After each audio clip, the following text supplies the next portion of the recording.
Hala, bukas na pala pasahan nito. So ano na balita ng revision ng thesis natin, Samantha, ha? Babe, ano ba? So ano na balita sa revision ng thesis natin, Samantha, ha? Hala, di ko pa nagagawa yung thesis namin. Nagka-emergency kasi. Sus, emergency? Kasama mo lang naman jowa mo. Tanggalin kita sa group dyan eh. Patay, lagot ako neto, babe. Paano niyan tayo? Ay, mga bes, huwag tayong mag-away-away ha. Kumalma kayo. Sabayin niyo muna ako ha. Jopay. Kumusta ka na? Huwag ka nang mawala. Ngayon. Teka, si Scarlett ba yun? Dadalhin kita sa aming bahay. In fairness, ang ganda ng boses mo, be. Di tayo aalis tayo. Sa tunay na mundo. O, diba? Kumalma rin kayo. Ang fun kasi magkanta-kanta dito sa bus. Tapos, nakakaaliw pa yung mga filters. Buti na lang talaga, magaganda yung mga boses natin, mga bay. Truly! Wala pang ginawa sa Scarlett, oh. Ikaw, Scarlett! Nasaan yung IRS mo, ha? Ay, sorry. Wala din pala ako. Wait lang, gagawin ko na, ha? Sorry na. Pwede ba?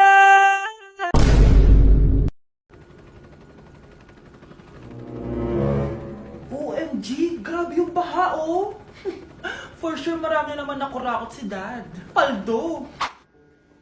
Oh, Jessica, ba't ang aga mo? Di ba traffic kasi baha? Ay, opo ma'am, baha nga po eh. Kaya pinag-helicopter na ako ni Daddy para safe ako. Kawawa nga po yung mga tao eh. Wow, sana all. Yes Daddy? Opo, nandito na po ako sa school. Yung baon ko 1 million ha, send mo na. Ha? 1 million yung baon niya? No! Binasa mo yung Chanel bag ko! Sorry, Jessica. Alam mo ba kung magkano to, ha? 600,000 to! Mas mahal pa to sa bahay nyo! Napakamahal naman yan. Whatever. Papabili na lang ulit ako. Salamat ka, mabait ako. Nahiya naman tong 300 peso ng bag ko. Be, tara sa kantin. Nag-crave ako ng siomay tsaka ng kwek-kwek. Tara. Pwede bang sa Wolfgang na lang tayo mag-lunch? Hindi kasi ako sanay sa mumurahing pagkain. Be, anong kala mo sa akin? Anak ng CEO? Ano ba yan? Hindi ba kayo binibigyan ng allowance ng daddy nyo? Ako na nga lang. Hindi ka naman ganyan dati. Okay, class. Si Cheska na ang bago natin treasurer. Ma'am, wag si Cheska. Kukurakutin niya lang yung class funds natin. Parang tatay niya. Flood control, ayaw. Gastos, gusto. Kaya mayaman si Cheska kasi korap ang pamilya niya. Ang laki ng tax na binabayaran ko. Sa Disney Princess pala natin napupunta lahat. Habang kami, binabaha na dito. Ikaw pa helicopter lang. Wow, napaka-lavish mo naman. Tsaka, pairam muna ako nito Chanel bag mo ha. May ambag din ako dito, no? Hindi kami titigil hanggat walang nakukulong. Deserve niyong magdusa. Christmas music ba yun? September 1 na pala. Anong oras na? Anak, bumangon ka na dyan! Christmas party nyo na! Christmas party na namin! Ready na ako, Nay! Ay wow! Excited siya, oh! Hi, Mare! Long time no see, ah! Mare! Hello po, Ninang! Eto na ba yung naanak ko? Ang laki na pala niya! Oh, eto. Aginado mo, iha. Kukunin ko muna sa kanya, baka kasi mawala niya. O sige, Mare, tara, kain na tayo dito. Ay, o sige, Mars, tara, kain tayo. Oh, mga anak, buksan nyo ng mga regalo ni Santa Claus. Ano kaya ang regalo ni Santa sa akin? Sana slime to. Wow, ang ganda naman ng damit na to. Ano to? Deodorant? Alam kasi ni Santa na maasim ang kilikili mo. Nayo! Okay, dalawa, tama na yan, ha? Nakakamiss maging bata. Mga anak ko, I got a new bag! Nay, bumili ka na naman? Ilang araw na tayong walang makain. Tapos inunan pa yan? Nay, nagugutom na ako. Kayong dalawa, wala kayong karapatang magreklamo ha? Alak lang naman kayo ng tatay niyo sa una niyang asawa. Tatawag ko kay tatay. Akin na yung cellphone mo. Hindi mo na ito makukuha sa akin. Ate, natatakot na ako sa kanya. Ito, kumain ka na. Ate, ganito na lang ba talaga buhay natin? Hindi. Hahanap ako ng paraan para makausap si tatay. Love, padala ka naman ng 50,000, oh. Magbabayad kasi ako ng tuition ng mga anak mo. Tapos, ang dami pa nilang pinapabili. Tay, hindi totoo yan! Sinungaling siya! Wala na siya. Akala mo talaga makakasumbong ka?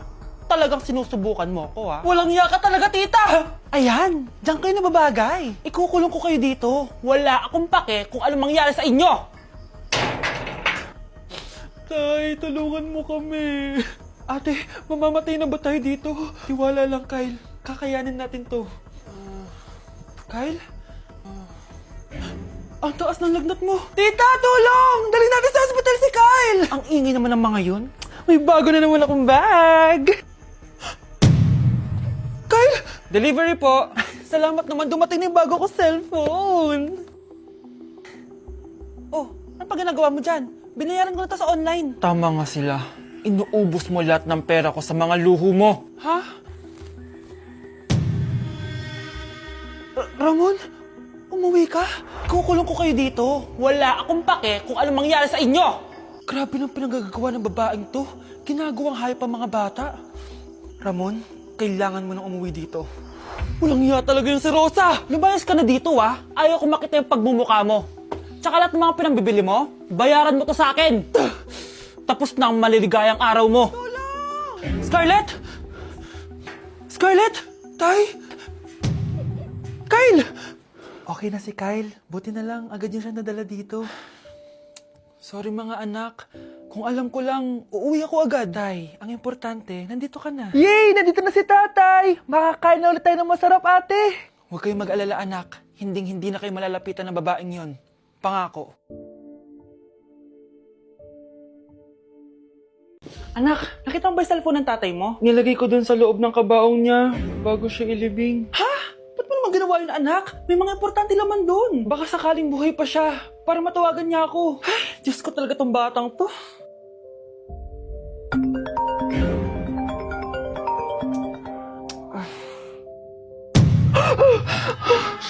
Matawag si tatay.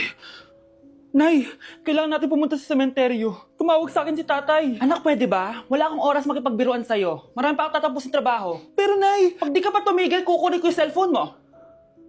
Tay, sumagot ka. Alam kong buhay ka. Sa lahat ng pwede kong makita, ikaw pa talaga. Jessica, tinatawagan ko lang tatay ko. Nababaliw ko na talaga, no? Patay na tatay mo, di ba? Baliw. Hindi, buhay siya. Ito tandaan mo. Kapag hindi ka pa tumigil sa kabaliwan mo, susunod ka na sa tatay mo. Sinabihan akong baliw ni Cheska tapos sinaktan niya ako. Totoo naman, di ba? Nabuhay ka. Anak, nabalitaan mo na ba? Ha? Ang alin, Nay? Patay na si Cheska. Natagpuan siyang walang buhay dyan sa may ilog. Ano? Ay, Diyos ko, kawawang bata. Tay, sumagot ka na, please. Ikaw! Ikaw ang pumatay sa anak ko! Ano? Eh, siya nga to ng away sa akin eh. Ikaw ang huli niyang kasama. Tandaan mo to. Isusunod kita sa tatay mo. Tay, hindi ko na alam gagawin ko. Sinisisi ako ng nanay ni Cheska sa pagkamatay ng anak niya. Natatakot ako. Anak, yung nanay ni Cheska. Oh, bakit, Nay? Pinatay daw. Binitin sa may puno. Ano? Nakakatakot na dito sa barangay natin, anak. Sinong pumapatay sa kanila? Nay, may tao. Sino po sila? Magandang araw po. Ako po si Detective Jason. Ako ang may hawak sa investigation case sa pagkamatay ni Cheska at ng kanyang nanay. Bakit kayo nandito? Dahil dito.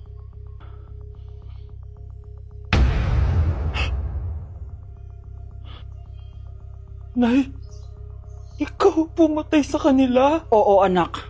Narinig ko lahat ng mga sumbong mo sa tatay mo. Cellphone ni tatay. Pinangako ko sa tatay mo bago siya mamatay na poprotektahan kita. Kahit makapatay man ako ng tao. Sumama ka sa akin, ma'am, para ma-interview ka namin. Tandaan mo to, anak. Kahit nasa kulungan ako, poprotektahan kita. Tumawag ka lang. Anak! Umagang-umaga, cellphone agad hawak mo? Tingnan mo to napanood ko. Huwag mag-cellphone agad pagkagising mo sa umaga kasi pinapataas mo lang ang stress levels mo. Ano ba naman yan, Nay? Oh, doktor na may sabi, ha? Tigilan mo na yan. Maniniwala pala tayo sa doktor. Sige. Grabe, ang init. Paniligo na nga ako. Nay, may napanood ako, oh. Kung may nagsabi sa'yo na dapat kang maligo araw-araw, isang malaking kasinungalingan yan. Oh, sabi ng doktor, Nay, bawal daw maligo araw-araw. Ba't ka naliligo? Oh, sige, din ako maliligo. Kung akala mong healthy ang mga prutas, pakinggan mo tong sasabihin ko. Oh, Nay, nagsalita na yung doktor, ha? Huwag ka na kumagat dyan. Pati ba naman prutas? Ay, magmamatcha na lang ako. Kung akala mong healthy ang mga matcha, pakinggan mo tong sasabihin ko. Hala, sabi ng doktor, hindi daw healthy yung matcha, Nay. Huwag mo na inumin yan, ha? Pati matcha bawal. Sinisira mo ang utak mo sa paggamit ng mga betchin. Oh, Nay, sabi ng doktor, sinisira mo daw utak mo. Huwag ka na maglagay niyan. Tama na! Oo na, lahat ng ginagawa ko masama sa akin. O sige, Nay, titigil na ako. Basta mag-cellphone na ako, Sige na, mag-cellphone ka na. Pero huwag ka magpupuyat, Masama pa rin yon. Malaking kasinungalingan yung sinasabi nilang bawal ka magpuyat. Anong sabi mo, Nay? Sabi ng doktor, pwede naman eh. Bye! Guys, double time tayo ha. Mamaya na pasahan neto. Baka bumagsak tayo. Wait lang. Ang hirap kasi mag-isip kapag gutom eh. Tama ba yung narinig ko, anak? Gutom ka? Bakit di mo sinasabi agad? Ikaw talagang bata ka? Alam mo na ba yung all new Jollibee app? New Jollibee app? Yes, anak! Nag-explore kasi ako and they have the best prices online. At dahil bago lang yung app, may mga freebies like peach mango pie and chicken joy super meal pag new user ka. Plus, may free delivery pa. Ang convenient, Nay. Sulit pala ang all new Jollibee app. Yes, anak. Mas madali na mag-order dito sa new app. In just a few tap, nakapag-order na agad ako. Wow, Nay! Bongga!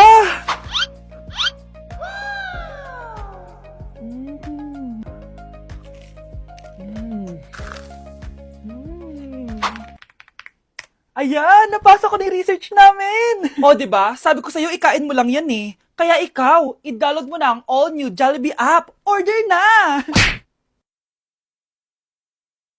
Hala, nalipat na naman ako. Nasaan na naman yun? Ha? Kailan pa nagka-aircon sa classroom namin? Alamig. Class, bring out your iPad and Apple Pencil. Mag-lecture tayo, okay? Kopyahin niyo yung nasa projector. Ano daw? iPad na gamit ngayon? Grabe, ang yayaman naman ng mga tao dito. Ma'am, pwede mo ba ako magsulat sa notebook? Ha? Wala kang iPad? Class, di ba nasa school requirement natin na dapat may iPad kayo, okay? So, babalik ka na sa nanay mo. Di na uso yung notebook dito. Wala naman kami pambili nun eh. Oh, class, i-share nyo naman kung saan kayo pumupunta tuwing weekends. Ma'am, nasa Japan po kami tuwing weekends kasi malamig dun tapos may snow pa. Ma'am, sa Paris po kami. Nandun po kasi yung Eiffel Tower tapos sila mami po kasi mahilig mag-shopping dun eh. Lu, ang bongga naman ng mga to. Oh, ikaw Scarlett. Sa kwarto ko lang po, ma'am. Kailangan po ba umalis? Hindi naman. Siguro mas gusto ni Scarlett yung nagpapahinga siya sa magandang kwarto niya. Class, magkukulak ako ng class funds ha. 1,000 each student lang. Ha? 1,000 yung class funds dito? Ma'am, card po yung mode of payment ko. Sure, patap na lang. Ayan. Ma'am, ako din po card. Ayan, okay na. Wala na akong pera. Ma'am, pwede ba ako bumalik sa dati kong school? Ang yayaman kasi ng mga tao dito eh. Ay, ganun ba? O sige, i-drop na lang kita ha. O ito po ma'am, card na lang. National ID.